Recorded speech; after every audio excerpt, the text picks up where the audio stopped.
And now joining me from our studio in Melbourne is the opposition spokesman on climate change, Greg Hunt. Welcome. Pleasure. Now, you wrote in your 1990s master's thesis, A Tax to Make Polluters Pay, that the current regime for controlling industrial pollution is grievously flawed and should be replaced by a market-based waste management system. Should you have failed that assignment? Well, actually, that was a 1990 undergraduate paper on zinc, cadmium and lead. It was exactly right in my judgment, and it taught me the lesson that you need the right market mechanism for the right issue.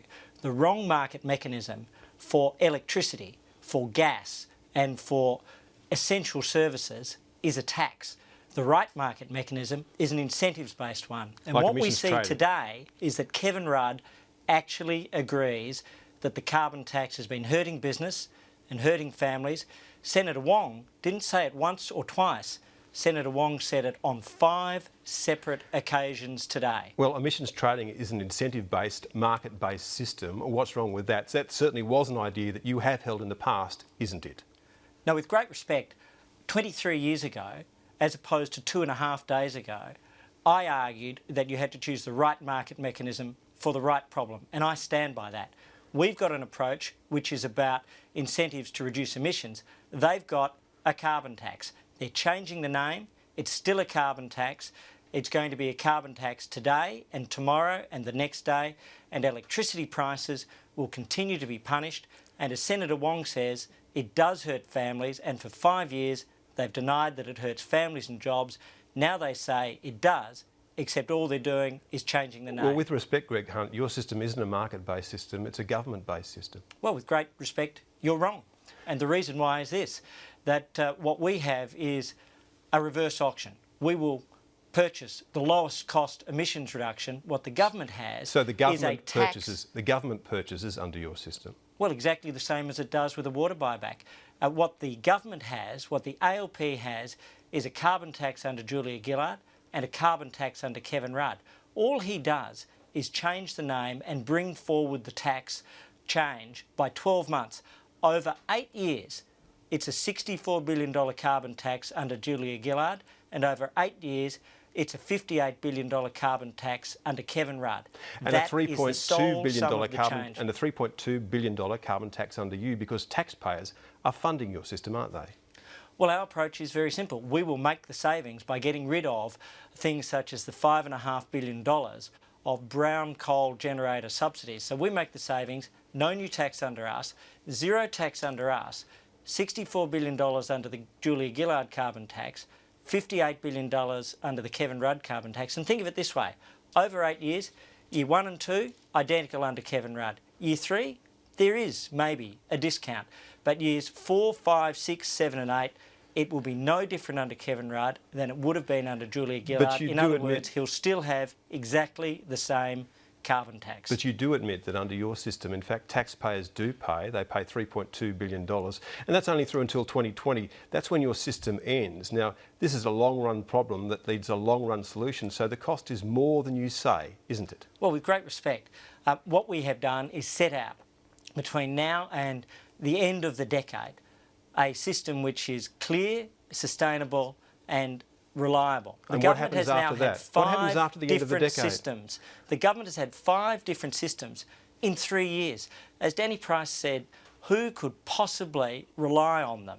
So what we see now is firstly chaos, but secondly con. And the con is it's a carbon tax today, it's a carbon tax tomorrow, and over 8 years the only difference is instead of a $64 billion tax, it's a $58 billion tax. We have a zero tax, and yes, I do have to make the savings to make sure that there is no additional cost, but as I've said, starting with $5.5 billion of brown coal generator subsidies. And what are the costs beyond 2020 of your system? Well, we've said that we will look at what's happening beyond 2020 after the end of the decade. We'll consider that position in 2015. Do you believe, just to get some ground rules, do you believe that this is a long-run problem that needs a long-run solution? Is that correct in your view? You're going to meet a target by 2020, aren't you? I think that we need to actually do something, whereas this government pretends to do something, and we have the perverse situation of a massive tax, but our emissions go up, not down. The emissions go from 560 to to $637 million. So you get the pain, you get no gain, and you keep the tax under Kevin Rudd. But how can you possibly claim to have a credible system when you can't tell us what will happen after 2020 and what it will cost and who will pay that cost? Sorry, Kevin Rudd can't tell you what his current position is. He can't tell you what the tax will be at any one time. They've had 5 different systems in 3 years. We have a system which is designed to take us to the end of the decade, and at that point, and no further. We have said that we will be looking between now and then at the next decade beyond that. But let's be honest here.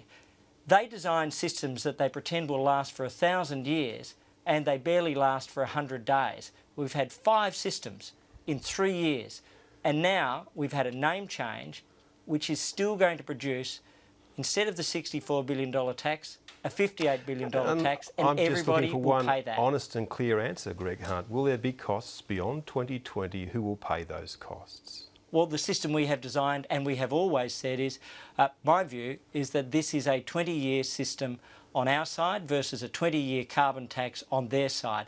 I've said that on multiple occasions, and we have a choice here between a carbon purchasing fund on the one hand, which simply focuses on doing real things that actually reduce emissions, or an electricity tax on the other hand, which, despite the name change, will be identical tomorrow and the next day and the next day.